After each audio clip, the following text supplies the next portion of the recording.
Good morning and welcome to Pittsburgh City Council's public hearing for Thursday, November 4th, 2021, relative to Bill 2021-1867. Will the clerk please read the title of the bill? Bill 1867, ordinance amending the Pittsburgh Code Title V, Traffic Article 7, Parking, Chapter 549, Residential Parking Permit Program, so as to clarify the administrative process for the program, provide for virtual permitting, add the permit fees to the city's annual fee book, adopt regulations for the use of visitors permits and non-resident permits, and create the hybrid RPP area program. The record, actually, Madam Clerk, I can't see if anyone's online. For the record, I'm joined by Councilman Bruce Kraus, and Daniel Lavelle. As other members join, I will mention that they're here. I'll periodically mention that. So our first order of business will be a presentation by Director Dash. He's the director of the Department of City Planning. And then we'll be followed by testimony from our registered speakers. Good morning. Good morning, Director. Morning, Councilman. I'll just hang tight. Let us know if you need anything on your end.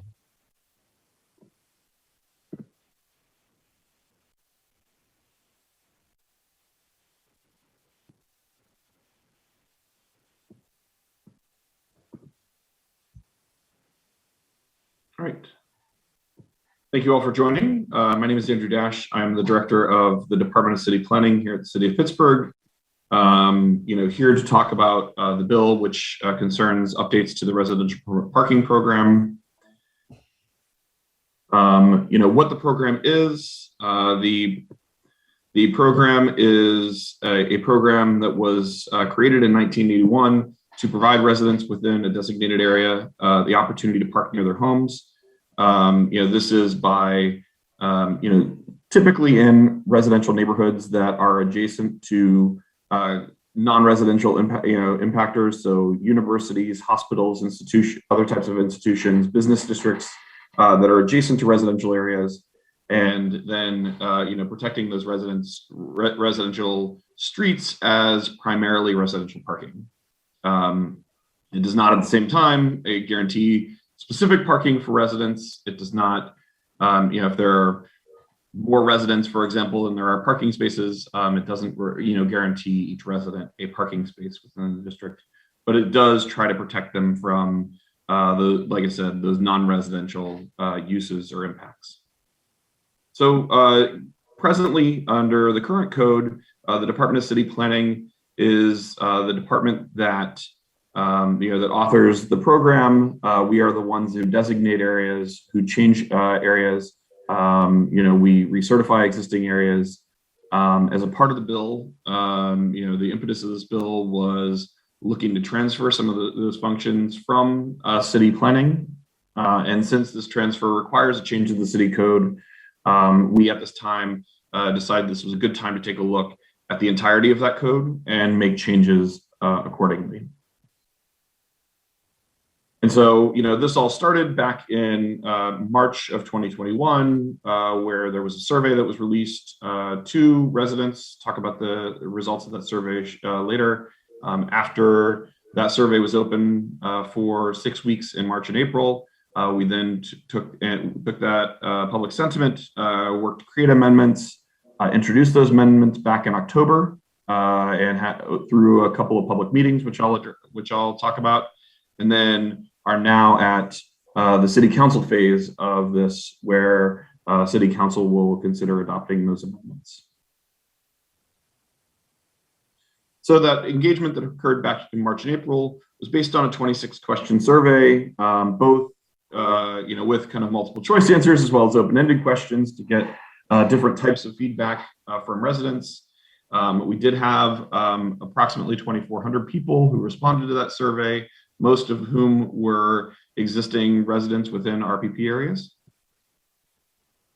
And, and the things that they, that survey really guided were 5 things. Working to clarify the administrative process, which was, like I said, part of the impetus of this code.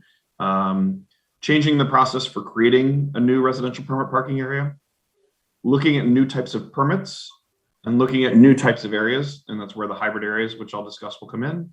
And then looking at different ways to, to charge fees for permits in the district.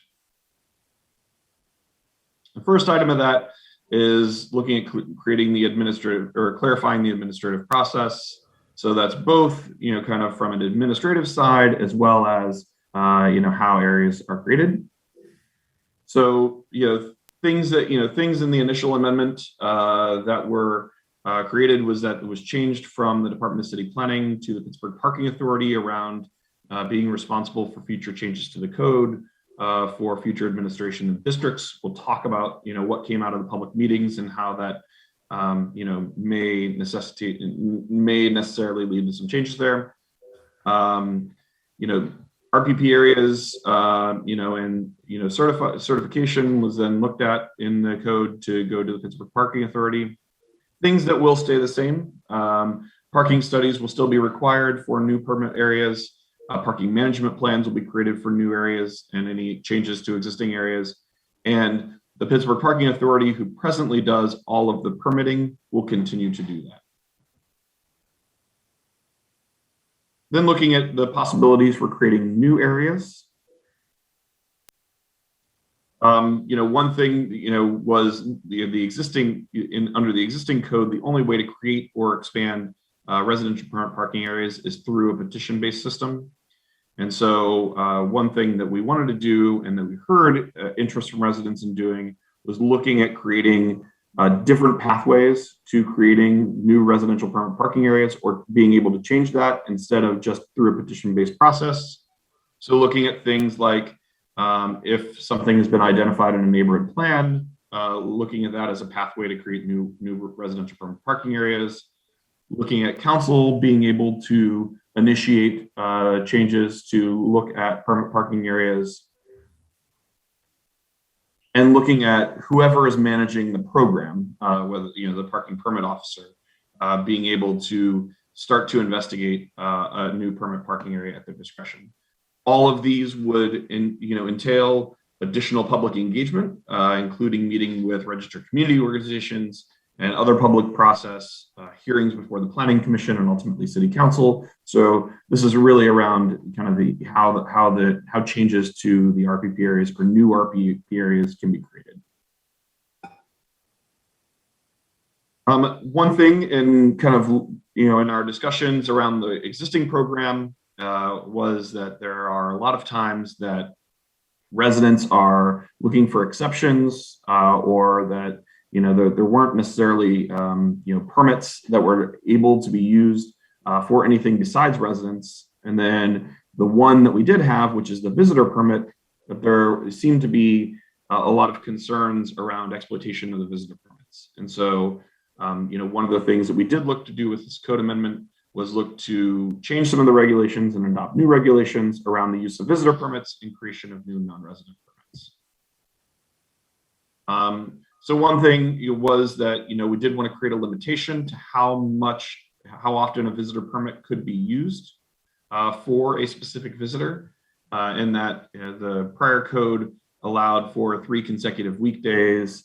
With the way that code was interpreted plus weekends, it could allow people to stay as many as 8 days in a row with a 1-day gap, under a visitor permit. So starting to limit that, we see this especially in some of the places around hospitals and universities where there's a lot of, maybe unauthorized usage of visitor permits that was furthering, parking in the residential areas. Also looked at different types of activities that were going on in residential areas that were long enough that they wouldn't, that people would be parking for longer than a grace period. In all of our residential permit parking areas, there's a 1 or a 2 hour grace period where people can park without being ticketed.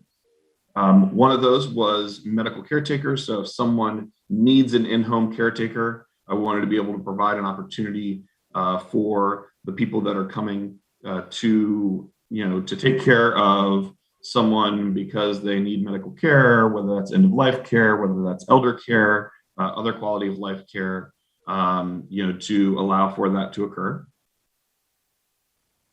One was for contractors. This is different than somebody being painting a house, which would be something that the expectation would be that people would residents would use their visitors pass for, but more for work that would be related to a permit that someone would be looking for, kind of larger construction projects to their home, remodeling a kitchen, doing electrical work, plumbing, things of that nature, that would be something that would take place over a week or weeks. Wanted to be able to create an opportunity for contractors to be able to park their vehicles while they're working on that house in a residential permit parking area. Childcare being another, in-home childcare, especially during the pandemic, where obviously things have changed relative to to our circles and how that relates to childcare. So there was interest, and this is something we historically have seen interest in seeing permits for nannies or babysitters or other people that are doing in-home childcare.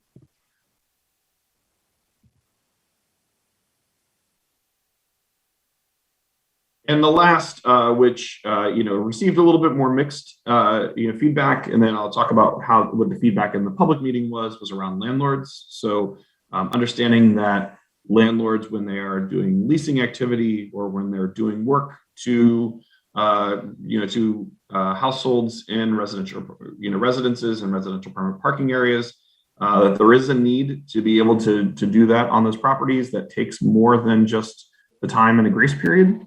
And so wanted to provide a pathway to that. Again, I'll talk a little bit later about how some of the feedback that we've received from the public meetings in October. Another item that came through was the inclusion of hybrid residential permit parking areas.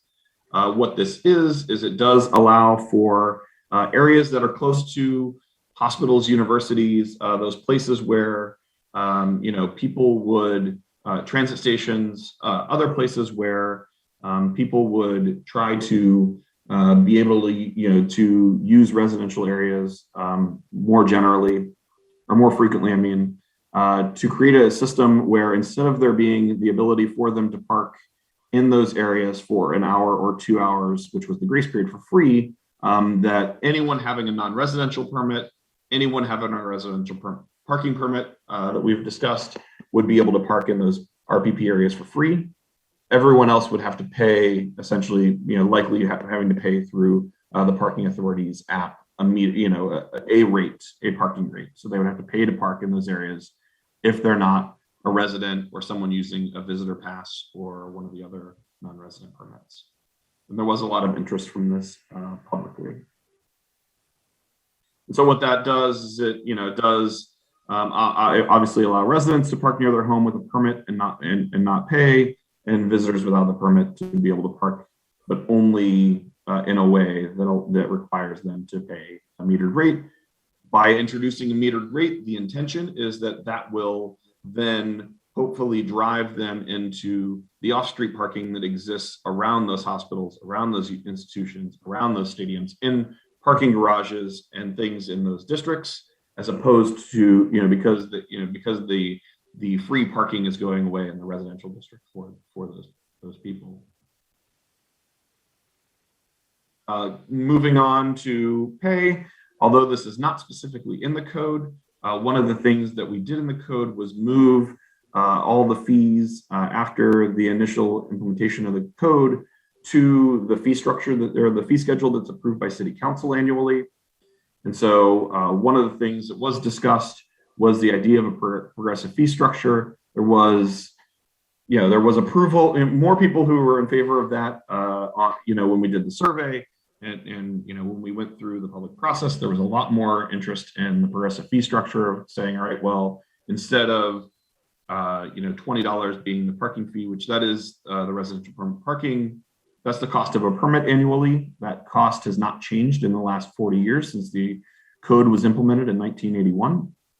But thinking about, all right, well, if there are, one of the issues that is seen frequently in university related districts is having multiple people living in a house, all with a car, and then all of those cars being parked on the street through residential permits. And so at the same time, where we may have that example, we also may have families with multiple teenage children, that may have multiple cars as well. And so we wanted to be able to create a pathway that could still happen, but that there was a disincentive to do that. And so, so looking at this progressive fee structure, so that if the first car was, $20, the second car might be $40, and the third car might be $80, et cetera, moving on to make it more expensive for each permit that you try to get for a residence. Enforcement was something that we did hear a lot about, not really addressed in the code, but we did look at that relative to the fee schedule, and that there were, we did look at, if people were interested in greater enforcement in fee changes for that. Also in nighttime enforcement, there wasn't a lot of interest there at the time, but then, that did move into the public meetings. We did hold 2 public meetings. One virtually through Zoom on October 4th, the second in person at Southside Market House. At each of those, we gave a presentation similar to this one, plus there was a public feedback session. We've used the Engage PGH platform, both for the survey that we did back in March and April, as well as to post not only the recording of the virtual meeting, but we also posted a frequently asked questions document that was based on the public comments that we received at both of those meetings. Then there was a public discussion of the bill with city council members last week on October 27th, leading into this council public hearing. So things that we heard from the public meetings, there was a concern over all operations moving to the parking authority, just an interest in making sure that there is accountability through city government for the program. Concern over the standards of those non-residential permits and making sure that we continue to look at that. There's a lot, just ensuring that abuse isn't something that is occurring with those non-resident permits. Some of the ones that were specifically, that would say we received more feedback on were the contractor non-resident permits and the landlord non-residential permits. There was a strong interest in the progressive fee structure and even in the possibility of changing some of the fees. Again, since these have not changed in 40 years. One of the things that people did tell us, though, is that they would be interested in a change of the fees, but they want to make sure that the city is providing better management, providing better responses to the public for the program as a part of that. A lot of people were, continued interest in the hybrid area option, noting that it is an option, that, it would be something that some districts may choose to take on and may choose to go through a city council process to implement, and others may not. And then there was some discussion. I wouldn't say there was there were lots of different options, I'd say, proposed as to methods of limiting RPP permits, where, I'm trying to figure out if there's some way, especially in some districts that have, more permits than they do on street parking spaces. There was some discussion of that as well. And so what comes next? Obviously, there's this public hearing today. Then after that, there will be, obviously discussion between council and the Department of City Planning to discuss the public testimony that occurs both from this hearing and the public meetings. That started last week with the post agenda that was held and will continue. And then obviously we'll determine, by city council will determine if there are amendments that need to be made to what was initially submitted by the Department of City Planning, and then go through potentially the adoption process. So again, all of this information, this presentation, the other presentations, the recording are on the city's Engage PGH platform. So that's engage.pittsburghpa.gov/RPP program updates. That I will stop sharing. Thank you. Thank you, Director. And for the record, we've been joined by other council members as the presentation's been going on. Council member Erica Strausberger, and also Deb Gross. All right. We will now move the testimony from our registered speakers. Please give your name and address for the public record. Each speaker will have 3 minutes to address council. And our first speaker is Andre Del Valle. Andre, are you there? I am here. Good morning, council member. And good morning to city council members, and thank you for the opportunity to testify today on the following legislation, which would establish a residential parking permit program. My name is Andre Del Valle. I'm the Director of Government Affairs for the Pennsylvania Apartment Association. We're a statewide organization representing apartment owners, management companies, and their industry suppliers, representing over 37,000 units and 21 management companies here in Pittsburgh. While we commend the work by Planning Director Andrew Dash and his team throughout this process, the process itself may have unintentionally left out residents as they considered feedback through an email alert system. As we know, the digital divide is very real and something that primarily impacts our BIPOC, rural, elderly, and handicapped populations who may not have access to computers or the internet, given the low return rates of 2,200 responses per survey. The legislation before you today has raised a number of concerns with the operationalization of the program as currently written, from conflicts with definitions of a certified resident and owner to the process of reducing, eliminating, or amending existing residential permit parking, which we do not believe takes into account the need for disability parking. As currently written, City Council would only be allowed to amend a zone once every 2 years, and we would urge you, when considering whether to create or amend a residential parking area, the need for disability parking spots and how many should be part of that initial evaluation. While we're grateful for the added definitions for our industry, we share concerns with the visitor, contractor, and landlord permits, including limiting a landlord to one non-resident permit, which does not take into consideration property managers, cleaning staff, and others who could potentially receive violations for parking in these zones. For contractors who receive the non-resident permit, the legislation would allow them to receive that permit for, quote, periods that they are performing work permitted by the city of Pittsburgh. However, contractors entering our buildings, for the most part, are there for emergency situations to assess and temporarily rectify any issues, which for the most part does not require a permit, but does require hours of work. We would urge you to consider applying multiple permits under a landlord non-resident permit to a property address with multiple license plates associated to the address, rather than tying it directly to an individual license plate. We ask this for 2 reasons. One is due to turnover of staff throughout a year, which would require a landlord to amend a permit. And second, based on the different shifts and the number of different staff who enter our members' buildings throughout a 24-hour period. We urge you to please consider these concerns we have expressed in our testimony, and would like to thank Planning Director Dash and City Council for your work on this program, and welcome any opportunity to work with you on the implementation of this legislation. Thank you so much. Thank you. Our next speaker is Joan Eisenberg.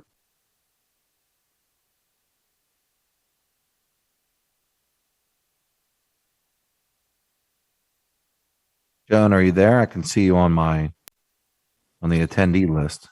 I don't need to speak, thank you.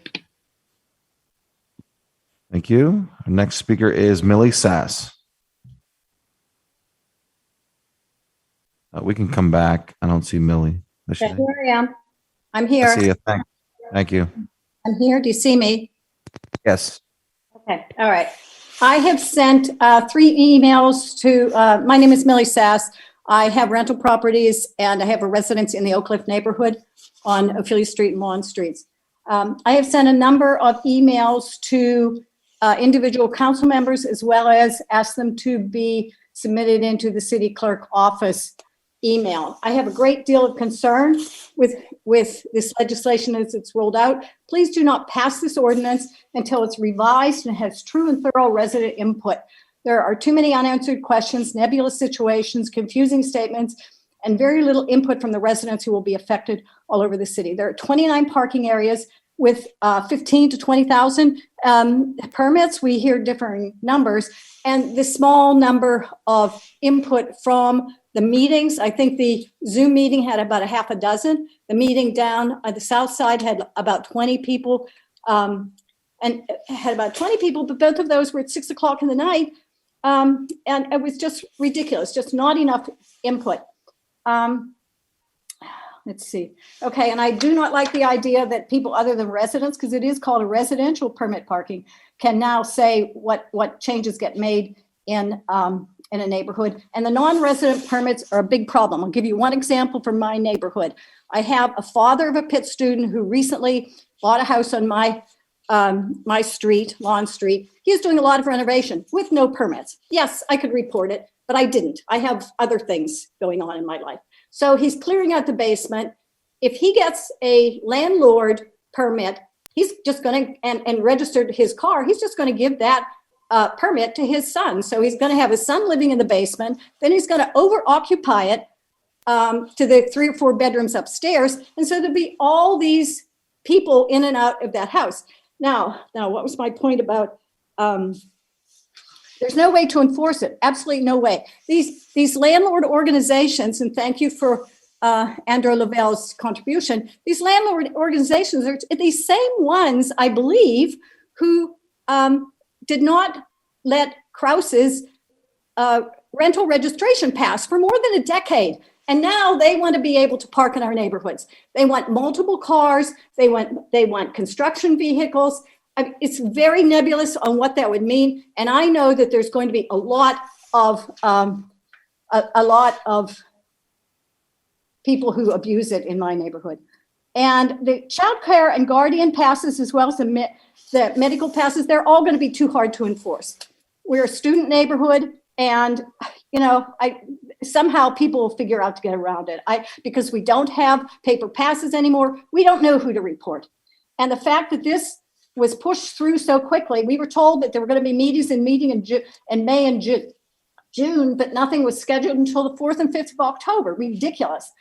And why not an increase in fee for violations, maybe as well as an increase on the number of cars for a single residence? But I think that that's where one of the problem lies. We haven't, we need to increase the fees for people that park in my neighborhood for week in and week out.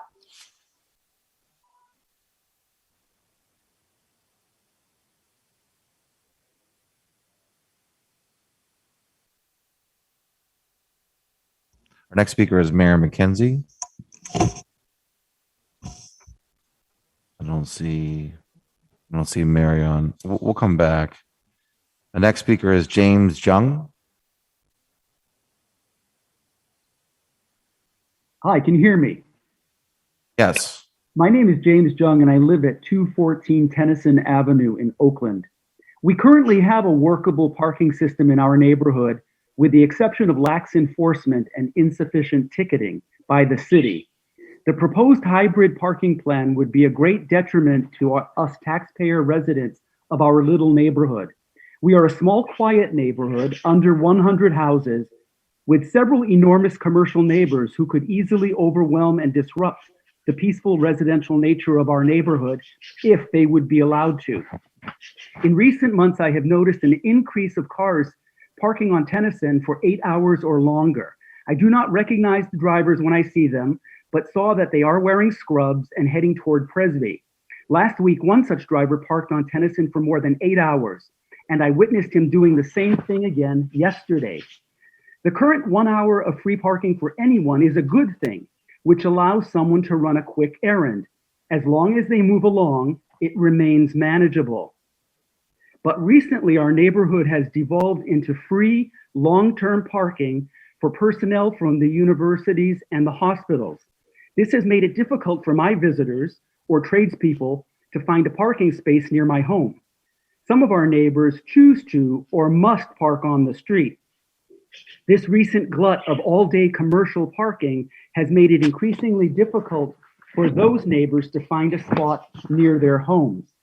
Hospitals, schools, and other large commercial interests should be responsible for providing sufficient parking for the people they draw to the neighborhood. A small, quiet residential neighborhood should be protected, not overrun and forced to provide this accommodation for these powerful, large, and wealthy entities. The problem with the hybrid parking proposal is, one, it designates our residential neighborhood as a commercial parking zone. thus destroying the quiet nature of our home. 2, it eliminates the 1 hour of free parking for people making quick visits or running brief errands. 3, it encourages long-term parking by university and hospital personnel, which 4, clogs our quiet streets and prevents our guests, tradespeople, and our neighbors from finding parking near our homes. Please do not change the existing parking system. Simply increase the enforcement and the ticketing. The increased fines can support the cost of enforcement. Thank you. Thank you.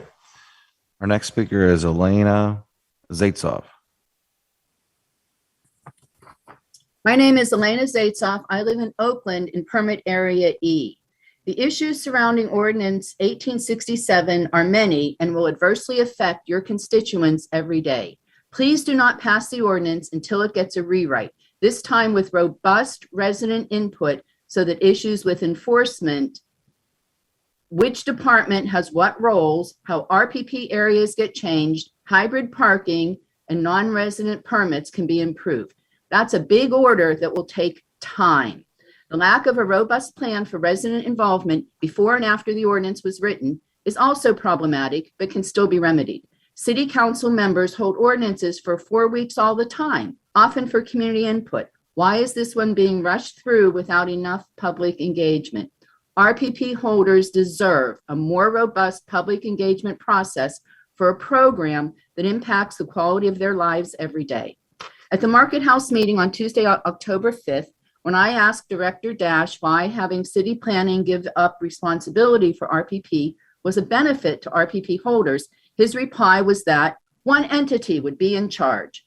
But at your October 27 post agenda, it was mentioned that the Department of Mobility and Infrastructure would be involved in addition to the Parking Authority. So what do we believe? Director Dash saying one entity would be in charge, or what was said at the post agenda? Since DOMI is not mentioned anywhere in the ordinance and wasn't mentioned today, and the vague answers the director of DOMI and Dave Honorato and Gwen Bolden from the Parking Authority gave, it's clear that the roles between the city and the Parking Authority have not been worked out. With conflicting stories on who will be in charge and vague answers by the authorities who may be in charge, how can we be expected to accept or support this legislation? For this reason alone, the ordinance needs revision. Representatives from both DOMI and the Parking Authority pointed out that more staffing would be needed. Was money included in the budget for this and for the necessary software revision? Regarding the non-resident permits being proposed for landlords, these are the landlords who have been fighting the rental registry, holding it up in court for years. If they don't want to be considered as a business for that purpose, then they aren't a business for this purpose. Their fighting the rental registry bill has caused over occupancy to get worse, which has caused more permits to be issued, not to mention their lack of concern for safety. This ordinance needs to be held so more time can be given for resident input. City planning had it for 2 years. Why are we given barely a month? This ordinance needs to be held so it can be rewritten. City residents deserve better. Lastly, I would like to update the letter I sent to City Council. I have still not received any information back from my March 2020 right to know request regarding RPP. With the DOMI surprise, now I am left wondering, what else is it that we aren't supposed to know? Why wasn't DOMI mentioned today? Thank you. Thank you. The next speaker is Janet Squires.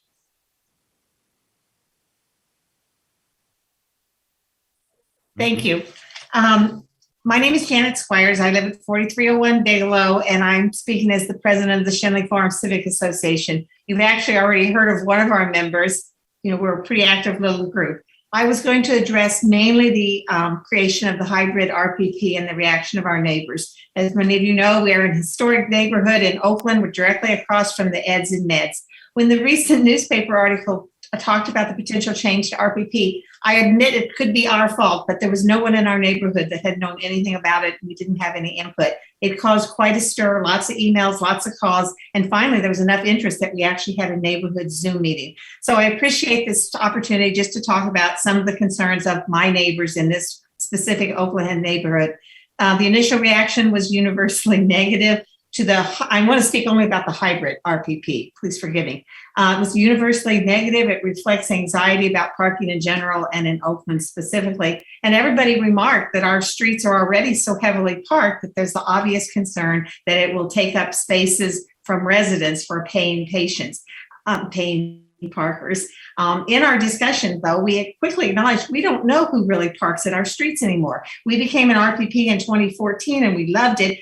One of our board members used to call regularly and get information from the parking authority about monitoring, how many times they were monitoring, how many tickets. In 2015, this all changed. There are no stickers on our cars. We don't know residents versus other cars, and we no longer got information. There is a general perception that enforcement is inadequate and not as effective, even though we acknowledge the pandemic. Some of the neighbors articulated their understanding that traffic into Oakland is already maximum and that we should be talking about things that encourage public transportation and not doing things that would encourage more for single occupancy cars, or at least that should be considered. And some people did articulate that they worried that paid parking would benefit institutions and businesses at the expense of residents. Finally, there are unintended consequences, and mainly that's traffic. When cars peruse your neighborhood looking for parking spaces, that increases traffic. We already have a lot of pedestrian traffic, including the increased Pitt student traffic coming through our neighborhood from Upper Bigelow. Finally, we all know this, neighborhoods are different. For those of us near hospitals and schools, paid parking is sought early in the day, which is very different than those near sports venues. So our request essentially is, as you consider changes around parking regulation, we just ask that there be a heavy emphasis on monitoring and enforcement. And we would like to ask for some transparency and the ability to get data for our specific neighborhoods about. And as you go forward, the thought of hybrid RPP, do we have enough data? Do we know how many spaces could be available? Do we know how many would take away from residency? And can there be a process to monitor if residents are being adversely affected? So overall, my neighbors at this thought of a hybrid RPP expressed two themes: concern that in general it might take spaces from residents, it would increase traffic through our streets, and that there was sort of a little trust that the changes could be effectively implemented and monitored with the current parking authority. I want to thank you all for all you do for a wonderful city, and thank you for listening to our comments. Thank you. Our next speaker is Mark Alinius. I do not see him on the attendee list right now. We will come back. Dana Ritter.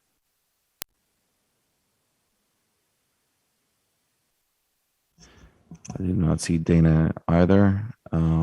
We'll go to Norman Cleary. Good morning. Good morning. As you just heard, my name is Norm Cleary. I serve as chairman of the Shenley Farms Civic Association Institutional and Government Relations Committee, and I reside in Permit Area FF. And I'll apologize in advance because you may hear some of the same themes that you've been hearing already this morning. The proposed legislation obviously turns the entire RPP program over to the Pittsburgh Parking Authority. The benefits in placing the entire program under the administration of one department should bring efficiency and potential cost savings. And on its face, it would appear to be a good managerial decision. But really, has city planning and city council confirmed that the parking authority is up to the task? Our 7-year enforcement experience with the parking authority suggests probably not. By way of background, a little more specific than what you've heard already today, we joined the RPP program in February of 2014, and the program got off to a really rocky start due to intermittent and unpredictable parking authority enforcement. Enforcement continued in that same manner through 2017 when Dan Gilman proposed elimination of window stickers and the use of license plate scanning. And by relinquishing the ability to determine resident parkers, our neighborhood was promised regular enforcement. And we questioned that, quite frankly, but we conceded that relying on technology to improve efficiency would probably be worth giving it a try. We started with a little better enforcement, and then it ultimately reverted back to the same erratic enforcement pattern.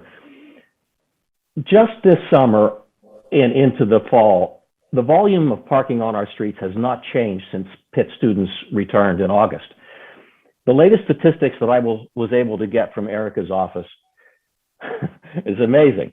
In August, when our streets were packed with cars from New Jersey, New York, West Virginia, you name it, 23 license plates were scanned and only 5 tickets were issued. In September, that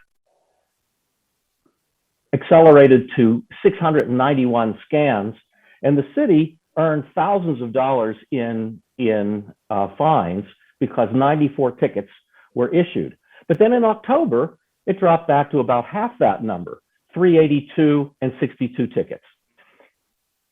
So this suggests that the parking authority enjoys unilateral discretion in determining which areas to enforce and when, and giving the authority further responsibility for new districts and hybrid districts without establishing assurances for enforcement would be a mistake.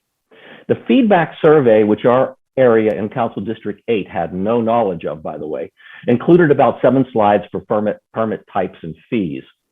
I would ask, do the proposed fees for the various permit types actually represent the true cost to administer and enforce the program, or are these arbitrary? If they go back all the way to 82, they're probably arbitrary. And has the PPA or the DCP performed an audit to determine the actual cost to administer and properly enforce our PPP? The cost and renewal frequency as proposed have the potential to frustrate permit applicants and add to PPA administrative tasks. We would add.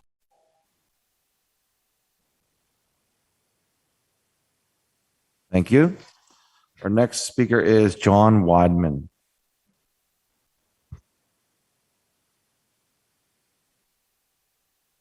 We'll come back to John. I don't see him on our panel, our attendees list here. Next speaker is Phyllis DiDiano.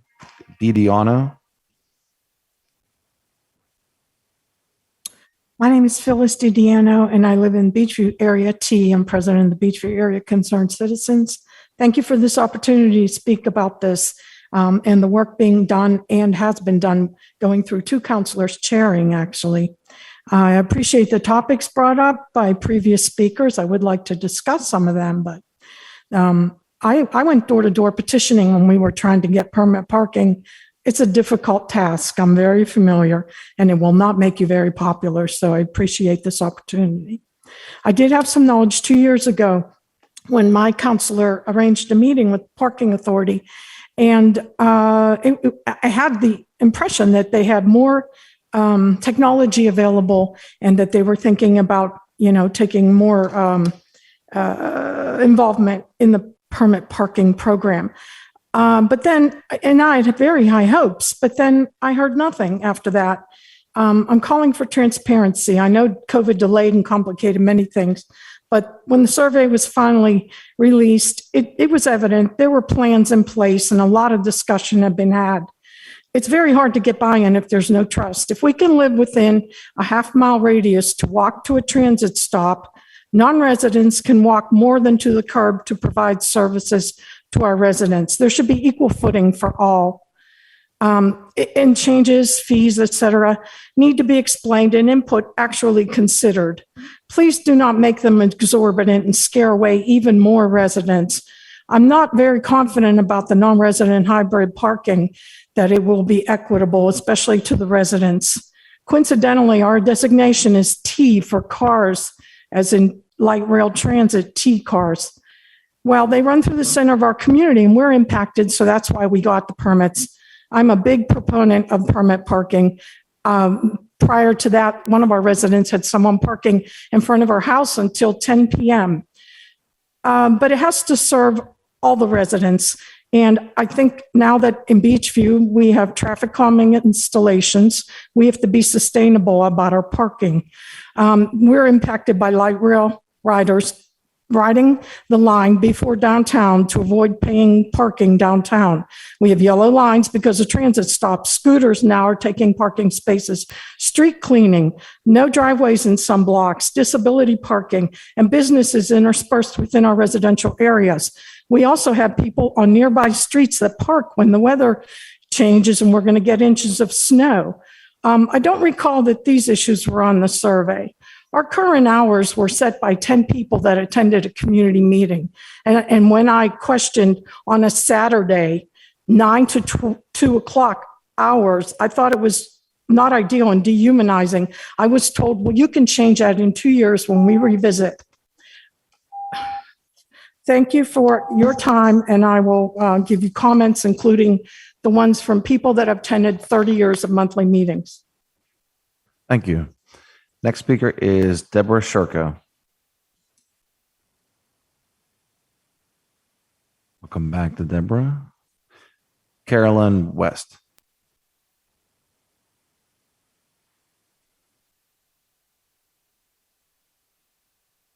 Back to Carolyn. Aaron Richards. Yes, I'm here. Thank you. Can you hear me? Okay. My name is Aaron Richards. Bought my first home with my wife in Southside over a decade ago. We were in Permit Area CC. Based off the information I've read about the new proposal, I think it's absolutely ridiculous that landlords would be required to get their own permits to access their properties at a fee of $25 a month. That's absolutely insane. You don't want people abusing the permit system for sure, but that is an exorbitant fee for someone who is just trying to maintain their property. I also noticed that there's a proposal that visitors passes are now going to be limited to 14 days a month. This is also ridiculously unacceptable. We are residents of this area, and for us to not be able to have the freedom of having guests come and go to our property for varying reasons and have that somehow arbitrarily limited to 14 days makes zero sense whatsoever. Our visitors passes should be acceptable to us or available to us every single day. Now, I understand wanting to limit that. You don't want people to abuse it. And maybe there's other ways that we can address the issue of visitors pass abuse by some people. But as far as rental properties go, myself, among many others, operate instead of a conventional lease. We have Airbnbs or similar ventures that are essentially many short-term leases. So you might have someone coming to stay for a day or a week or somewhere in the middle. And for these people, the visitor's pass is simply what they would use. It doesn't make any sense to try to create a conventional lease for 2 days so that you can assign it to someone's vehicle and go through that whole process over and over and over again. In fact, as far as tight parking goes in neighborhoods, Airbnb is actually beneficial because you don't have a permanent resident at the address that is constantly using their day-to-day parking permit as a resident. Instead, what you have is intermittent occupants of a unit.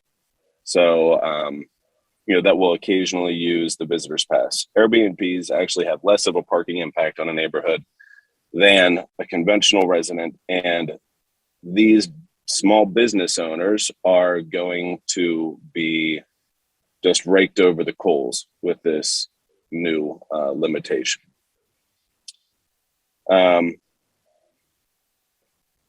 Another concern is that with the meters in Southside specifically going on to residential permit streets, this will not solve our parking issue. Our parking issue in Southside is lack of viable parking options. The reason people are parking in the neighborhoods are because there's nowhere else to go. Carson Street is full. The limited amount of parking authority lots that are available are full. Southside gets packed on the evenings and weekends. There's nowhere else to go. So changing that from a 2-hour time limit in an RPP area to a metered parking space isn't going to change anything for the residents.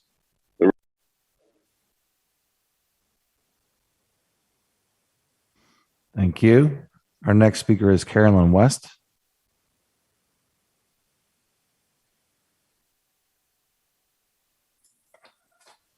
Good morning and thank you. I think that these proposed amendments require further revision. My name is Caroline West and I'm the owner of Franklin West Inc. We own and manage 70 smaller buildings, nearly 500 apartments in Shadyside. Since 1964, we have taken great pride in our community and have worked hard to ensure that our properties are a neighborhood asset.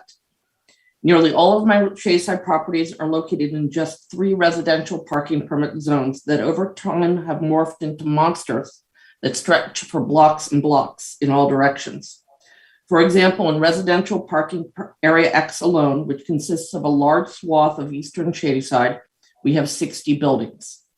We are a small family-owned company. We employ 4 skilled apartment maintenance technicians, each of whom also have specialized training from HVAC to plumbing. On any given day, using their Franklin West Inc. work vans, they are responsible for servicing upwards of 10 to 20 work orders for our apartment properties in these zones and may exceed the total grace period per day, even though they don't stay in one place for long, just long enough to complete the work order. The nature of the work needed may also determine to whom it is assigned. Over the years, I've expressed concerns about many aspects of this code, not only with respect to parking violations for my maintenance vans, but the lack of basic notice. For example, if the city is considering creating or amending a zone wherein I own property, I am not even provided notice or an opportunity to participate. In short, I am required to maintain my buildings, but my staff cannot park anywhere near them to do the work required. Do they have to walk from building to building, lugging their tools? I'm required to pay the property taxes based on the market value of my properties, but I cannot participate in proceedings that have the potential to affect the value upon which that tax is based. While I appreciate the time and efforts that obviously went into these amendments, I still feel that greater clarification is needed. A number of the proposed amended defined terms are not only confusing, but contrary to their ordinary plain English definitions. For example, certified resident and owner. Other terms of arts that are not currently defined should be. The various permit classifications are haphazard and confusing, almost like they've been shoehorned in and don't quite fit. With respect to the landlord non-resident permit section, it is very confusing and appears to directly conflict with the information presented on the PowerPoint presentation to the public meetings and indeed here today. Are landlords limited to purchasing 1 permit per rental property as stated in the PowerPoints or just 1 per area? It's essential that this conflict be addressed. This provision detrimentally affects those who own more than 1 rental property within a single residential area. Moreover, this provision focuses solely on property ownership and excludes property managers like me. And indeed, for property owners who contract with the management company to manage their properties, it is the management company whose employees would be providing the maintenance or leasing services. Instead of strictly and arbitrarily limiting the number of permits that may be purchased annually, a better solution would be to consider the legitimate scope and nature of the business and the reasonableness of the request. Setting a 1 per area or a 1 per property simply makes no sense. For each vehicle permit sought, there could be an established set of documentation required. Overall, it is in the best interest of everyone that property owners and managers be able to maintain and care for their assets. Such bright line arbitrary limitations don't do anyone any good. Finally, I'm concerned about that the survey upon which these amendments based were overly targeted and have very low response rate. Pittsburgh's population is more than 300,000, yet the survey was only sent to 4% of that population, of which only 15% responded.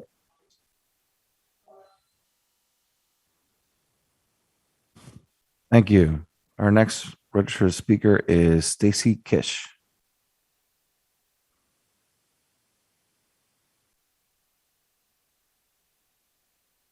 All right, we'll come back to Stacy. The next registered speaker is Allison Keating.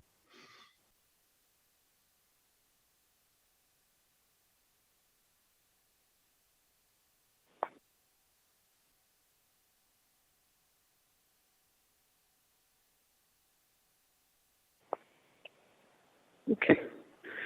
Sorry, I guess we have competing unmutes there.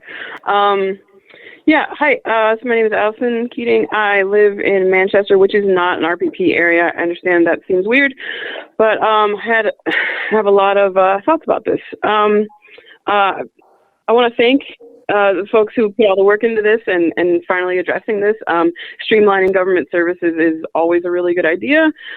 It helps to make things easier to understand and then to hold the proper people accountable, and then that builds community trust.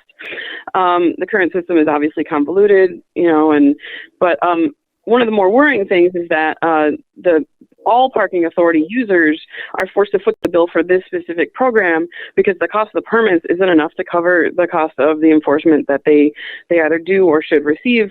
And so when you have such a program, it tends to rely on complaints, which bring bias into the program, which builds distrust of government, which is not what we want to see.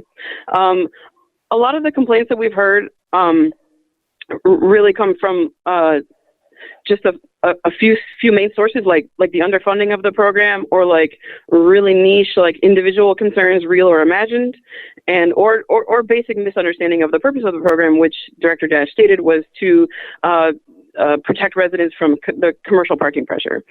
And I want to point out like the first man brought up folks with disabilities, and I guess my question would be is where's that concern for folks with disabilities right now? Like this tends to be something that folks trot out when they don't like they don't like change, like these are things that we hear over and over again. The hybrid area, the concern for the hybrid areas is a little strange to me because what the city is acknowledging is that these areas are underparked, and like I live next to Allegheny West. It's generally underparked the vast majority of the day. And also there is also currently a like a 1 or 2 hour buffer time. So folks are actually parking for free. So what the city's doing is they want to capture more money, so that's actually a good thing. And then that would also couple with increasing enforcement, which is, what folks keep talking about. But there's a couple folks who say that they want the violators to pay more. So when your policy wants your violators to pay more, then you want more violators.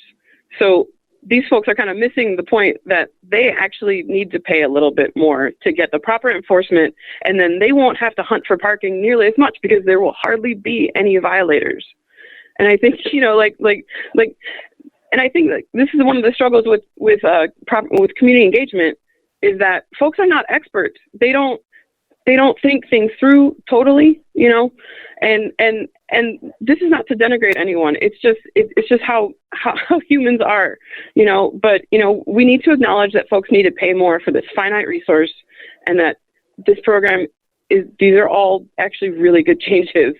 And yeah, that's all I have to say. Thank you. Thank you. Next speaker is James M. Eichenlaub. Okay, can you hear me? Yes. Okay, good morning. My name is Jim Eichenlaub, and I serve as the Executive Director for the Apartment Association of Metropolitan Pittsburgh. His operations are based in 2041 Boulevard, the Allies, in the uptown section of Pittsburgh. The organization represents 200 companies engaged in rental housing business. Collectively, our members own and manage over 50,000 rental units within the city of Pittsburgh. I also serve as the Executive Director of the Builders Association of Metropolitan Pittsburgh, who represents home builders, remodelers, and contractors who work in the city and will also be impacted by the new requirements and fees being proposed by the ordinance in question.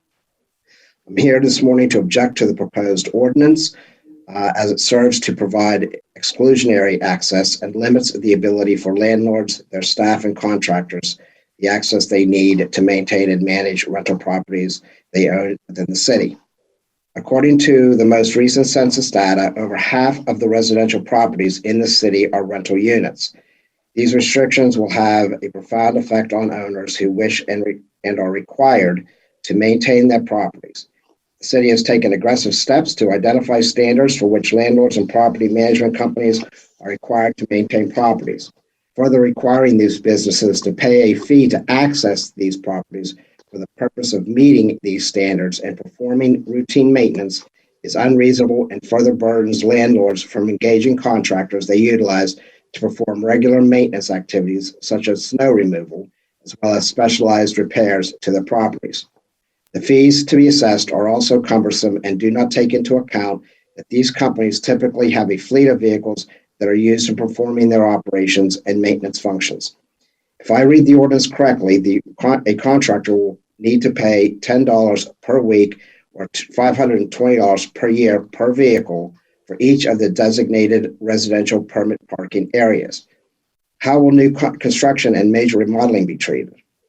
Given these businesses operate in various parts of the city, these fees will be excessive and a financial burden to their businesses.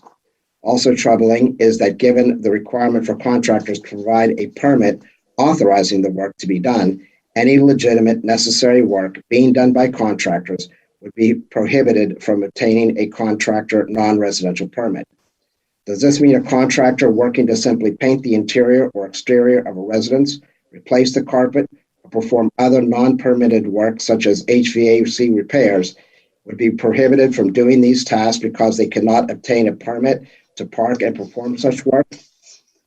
We find it ironic that while council has recently taken steps to reduce its fees to register rental properties, it is simultaneously considering imposing excessive fees to allow landlords the access they need to meet the requirements of its rental registration program. Once again, this ordinance of this magnitude has been drafted and is being considered without the direct input from groups who are most impacted by this proposal. As we have offered in the past, when ordinances such as this are being considered, our organizations are ready, willing, and able to sit down with city officials to discuss ways to achieve the intended outcome of the ordinance proposal, while giving these businesses the ability to operate effectively and efficiently as possible.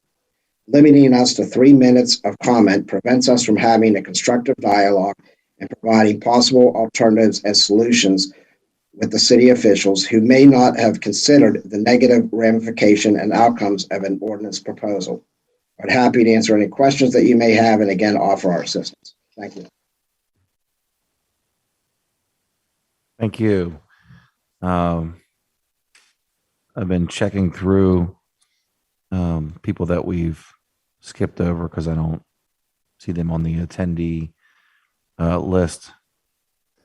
I've checked it again. I don't see anyone that's joined us. So that has exhausted all our speakers. And at this time, I'd like to turn it over to council members to make comment if they'd like. I'll start with Councilman Kraus. I'll start in the order that I've seen people show up. Let's start with Councilman Kraus. Are you there?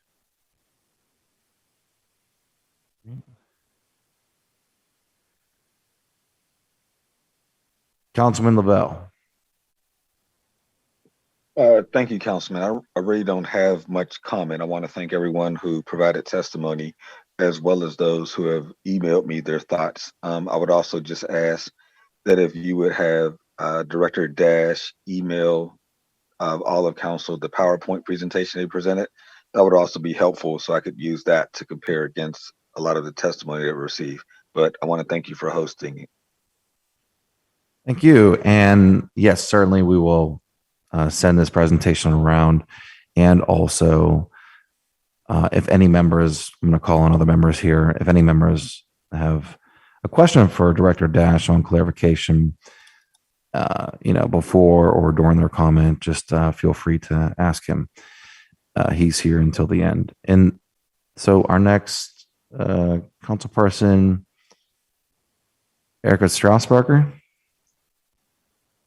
Thank you, Councilman and Mr. Chair. I want to thank everyone who's taken the time to speak today and to offer comment, and has really studied this bill. And I understand the concerns I've heard. And I have a couple of thoughts. One is that some of the concerns seem to be wrapped up in the actual changes, the legislative changes that have been proposed, while a whole set of other concerns seem to be around the implementation and enforcement and the need for assurances that enforcement and implementation will be adequate, which, as some residents have experienced over the last several years, has not been the case despite changes to technology. Has COVID and the sort of changes that were made to give people some leeway as they were parking to go to work affected this? Absolutely. But I think we're at a point where we can continue to enforce as we intended to, and ensure that any changes that are made are done so as seamlessly as possible. That's going to be in the hands of mostly of the Pittsburgh Parking Authority, which is actually a separate entity from the city. And my biggest request is that we work with the parking authority to get assurances that they will have the staff to answer phone calls, to answer emails, to help residents troubleshoot, so that inevitably when there are some growing pains with this new program in place, residents who have concerns can get answers. The other thing I would like to bring up, and I'm happy to continue this conversation, there are a lot of different elements and I think some tweaks that we can consider based on some of the comments I've received by emails and some really legitimate, I think smaller issues that are easy to get at, whether they're fees or whether they are tweaks to the language. But one issue that I wanted to pose today was the idea of going back to not stickers and placards for the purpose of enforcement, but purely for the purpose of residents being able to show their neighbors whether or not the person who's parking in there as a visitor or as a sticker holder actually has a parking permit, a registered parking permit. So many times people are frustrated with the amount of what they perceive to be outside residents parking for 8 hours on their street, and they have no way to determine whether those people who are parking on their street are indeed, permitted parkers, permitted drivers, or whether they are not. In the past, they were able to call the parking authority, get a very quick, list the license plate, get a very quick answer. I'm not sure if that's the case right now. It sounds like it's not really the case, because they call and they have to leave a message and they're not getting called back. So one idea would be to have, again, not for the sake of issuing violations, but for the sake of being able to show their neighbors some sort of a placard or some sort of a sticker that they can use just to really show their neighbors that they are permitted. So wanted to throw that idea out there. But again, I think we're getting close, and I'm looking forward to having a program that is primarily implemented and kind of held by one entity, so it's a little less convoluted. And I think there are some really, really important changes that will help to make this whole program more efficient. And I look forward to continuing to dig into the details and make this the best possible change that we can, while also keeping an eye on the implementation part of this that is a little outside of the purview of City Council. Thank you. Thank you. Councilwoman Gross. Thank you, Mr. Chair. Yes, I also want to really thank all of the speakers for some really good deep dives into all of these sections of this pretty big change to RPP, and also for the really thoughtful emails that we've all received as well. There are lots of parts, and what I hear from feedback is that there's a real tension between parts of the city, I think, that are under daytime economy pressure, which you can kind of feel like are the big hospitals or big daytime employment centers, and parts of neighborhoods that are under maybe nighttime economy pressures, with busy Main Street parking, especially in the evenings. And, of course, we classically think of Carson Street, but there are other areas as well. And it's going to be our job, I think, to for those sections of the changes to really kind of weigh the benefits and detriments to the impacts, and if we can negotiate that somehow. But I do hear a lot of positive feedback, and I do think it's definitely time to try something, because this program has been pretty static for 40 years, while the amount of city that's covered by it has grown and grown and grown. So we do need to make some changes to the way it's administrated. I think reducing that 4-year waiting period, nobody was happy with that. So it's really good that we're trying some changes. Maybe we don't get them perfect in this implementation, but I think we've got a lot of different facets to grapple with. So we've got a lot to think about as council members. Thank you, Mr. Chair. Thank you. And that usually comes to me. Yes, Mr. Chair. Hey, good morning. Oh, thank you, Councilman.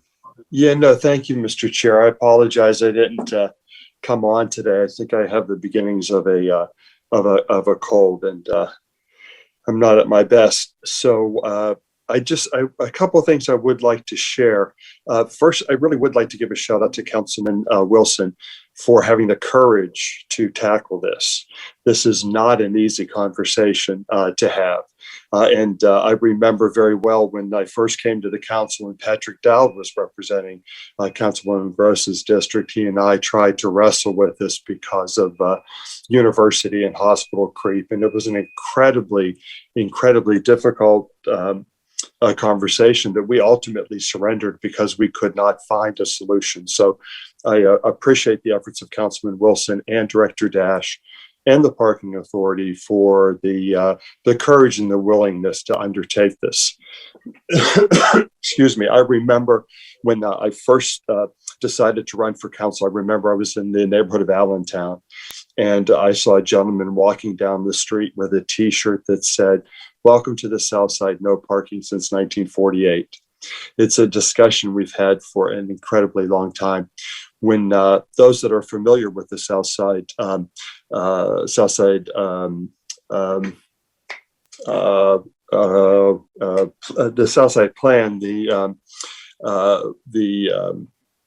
it was formed. The planning forum actually formed here on the South Side about 25, 26 years ago. And when it formed, it was actually created as the parking forum to try to find some kind of solution and resolution to the issues around parking. So the conversation, at least here, has been going on for quite some length of time. The two biggest areas for the that are being impacted by RPP and overabundance of vehicles in the third council district really is the neighborhood of Oakland and the neighborhood of Southside Flats. Those are the two biggest ones. And one of the reasons that the residential parking program actually came to fruition in the Southside Flats is the realization that much of the parking that was being taken up, at least in the daytime, was really by commuters that were coming in with their cars, leaving their cars behind, and then taking the bus downtown.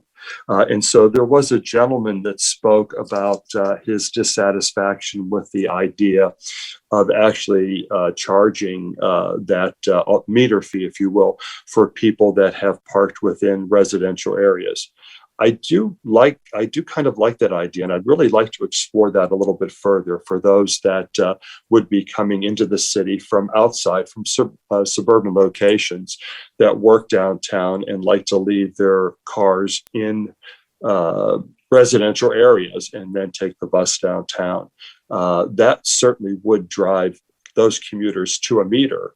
And I'm sure we're all aware of the importance of meter revenue as it relates to city operations, our pension fund, the stabilization of our pension fund, and the importance of making certain that people that are commuting, coming in, are actually using the meters and not clogging residential streets.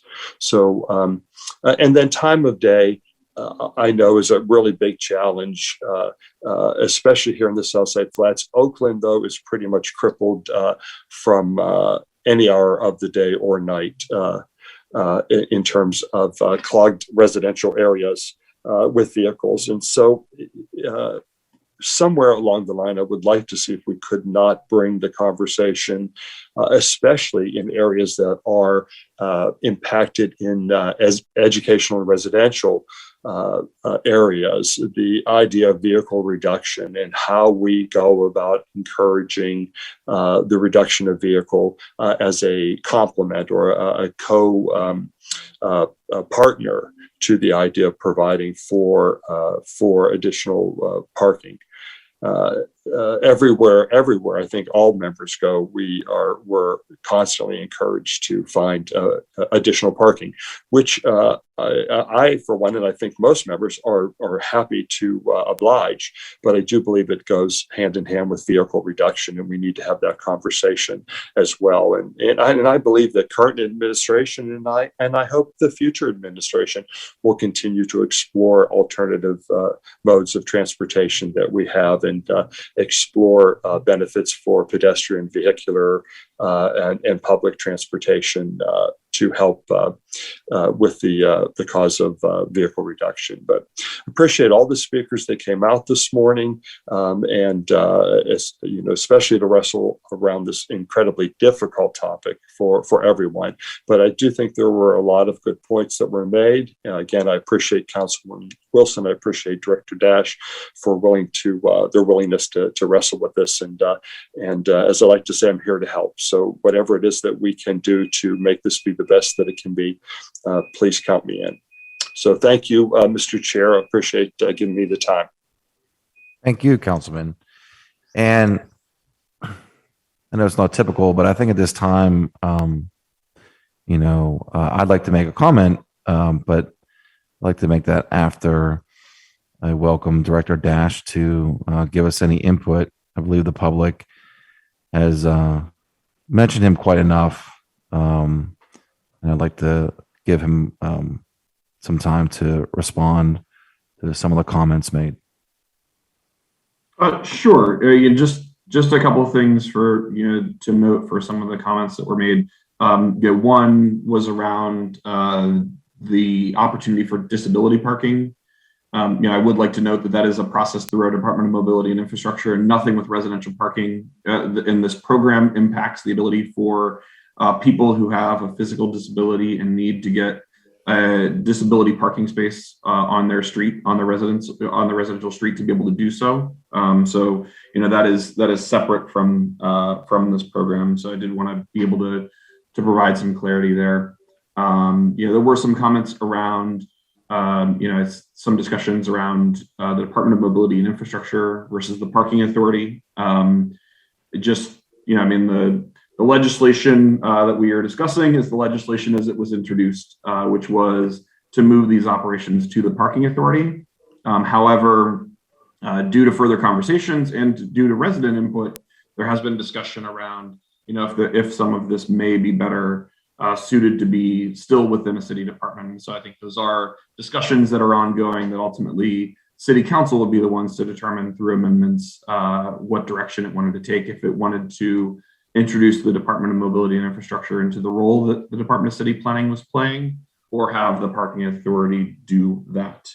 There were a couple of comments around the landlord permits and that being an additional burden on landlords. And I did want to clarify that that is something that isn't permitted in the residential permit parking program currently. So that would if that were to be something that was something that was proposed in the legislation and the edits to the program, if that were to happen, although obviously there were comments around fees and things of that nature. The allowance of permits for landlords would be ones that that would be new to the program and additional where they currently cannot park in the residential permanent parking districts otherwise.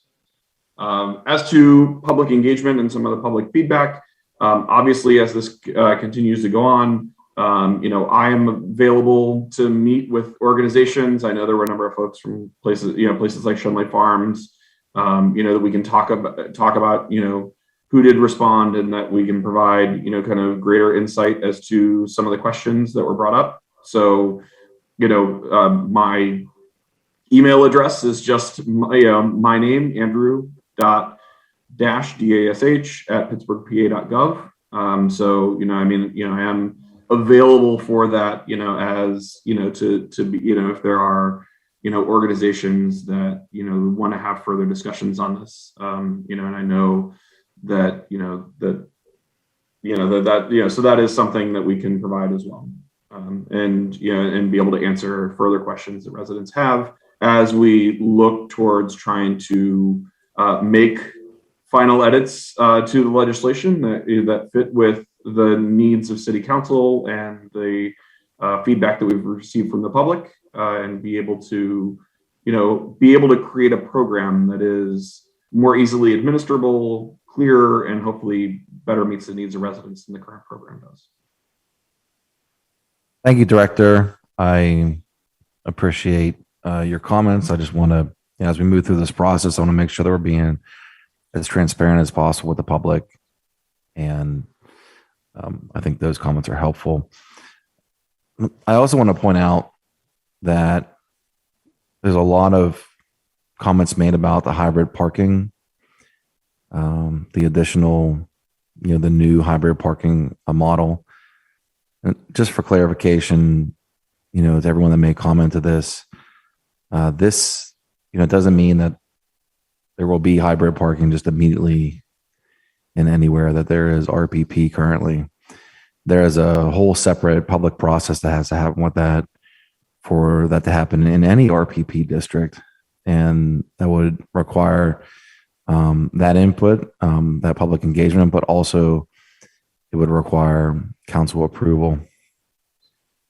And but also the comments have been making around RPP, that the hybrid model, if enacted, does try to, so for instance, if Allegheny West came to me, which they have a Main Street, Western Avenue, and they came to me and said, we'd really like to keep people that use the Main Street off of, out of our, our neighborhood streets where we don't have parking meters. There is that option for the hybrid where it doesn't change the amount of time that they could park in front of your house, but it would either move them to the Main Street to actually pay at the meter, or they would pay, there would be like a sign that would say, walk to the Main Street, and or here is the number to plug in your phone, for the paid parking zone, and they would just pay as they park there. I guess it would be ultimately for overflow if the Main Street was full of paid parking vehicles. So this hybrid mode offers that option to really, it's based on complaints that Director Dash has received, the parking authority has received about, how can we alleviate some of these problems. Director, do I have all that correct? That's correct. And so what's being proposed in the code is allowing us to pursue the hybrid district option. But you're correct in that it would require City Council to actually, to then separately change a district to make it a hybrid district. So in that Allegheny West example, for just following that, City Council would ultimately make a decision on this bill, which would say, now we can create hybrid districts if we want to. And then at a later date, Allegheny West could go to Area G and say, with Area G and say, this is what we want to do. And then we would take that through a separate public process and ultimately have that be determined by city council as to whether that should be a hybrid district or not. Thank you. Yeah, I just want a clarification for even, people in Oakland, even though it's not my district. I've worked there and done the school there, and I see some of the challenges with the parking in that area. And I just want to make sure that people don't think that the hybrid option is going to be created so that people that work in the hospitals can then just pay to park on your street. That's just not true. And we want to, this is really complaint based coming from residents who pay into the program. And just want to further clarify that. Also, for contractors, currently there is no process. The process is that you would have to call into there is no option for your contractor to park. I guess I'm not sure what options have been available, but or which way you've been able to figure it out on your own. But this allows a process where it would be online, where you could go on and allow for your contractor to be there for X amount of time. Currently you have to call in, you have to get a variance from the parking authority. And this allows that. Director, do I have that correct? Yes, you do. I mean, presently the option is that, if somebody knows that they could call the parking authority and request a variance, that they do. And if not, contractors either have to, park outside of residential permanent parking areas or risk being ticketed by parking in those areas if they're doing work on a house in a residential permanent parking area. All right, thank you. And then there was a comment made about Airbnbs, and that is something that I brought up during the post agenda that I'm interested in trying to alleviate that issue as well. I think that is a good point, and that is something that, although it's not regulated by the city, maybe there is, even for the owner of that property, they still have to get approval to have cars in their area. That's not a legislated process. And so it would be good to figure out what we can do so that people are paying that use the area for that time. Other than that, I would like to just thank Director Dash. Oh, I'm sorry. I do have one clarification left, which is, people are commenting about there wasn't enough outreach. And I want to go back to the original way that we envisioned the outreach, which was to use the email that people use that we have on file for people that, register for RPP. And Director, could you just loosely go over that number? Because I think the people that were left out were the ones that there's some other way that they can sign up for it, but not provide, their email address. And that's a very small number. Can you elaborate? Sure. So for outreach to the initial survey, what we did was we emailed every residential permit parking holder who renews their permits online. We notified them via email, and then everyone who does not renew their permits online or via email, and that we sent a mailed postcard to them notifying them of the survey. And then in addition to that, through city social media and other things, tried to provide other means for outreach, and did the same thing again with the 2 public meetings, which we had, across the 2 public meetings, the virtual meeting and the in-person meeting. I believe we had 85 attendees. We had 60 at the first meeting and 25 at the second. But we did that same thing there. And then we have had all this through this process. We've had this on the Engage PGH platform, where residents who did fill out the survey, or even if they didn't fill out the survey, could sign up for updates from the website itself. So anytime we edited the website, added new material, or added additional dates for the public meetings for this public hearing, that they would get notification that way as well. Thank you, Director. So for everyone listening and who will watch this later, just make sure you continue to be engaged on this process. And there's multiple ways to do that. So thank you, Director. I want to thank all members. I also want to thank my staff that's been working on this. I want to thank the Pittsburgh Parking Authority for an engagement on this, and also DOMI. Before I leave this, before I adjourn the meeting, are there any other members that have any further comments? Okay. That having exhausted the business of this public hearing, the meeting is adjourned.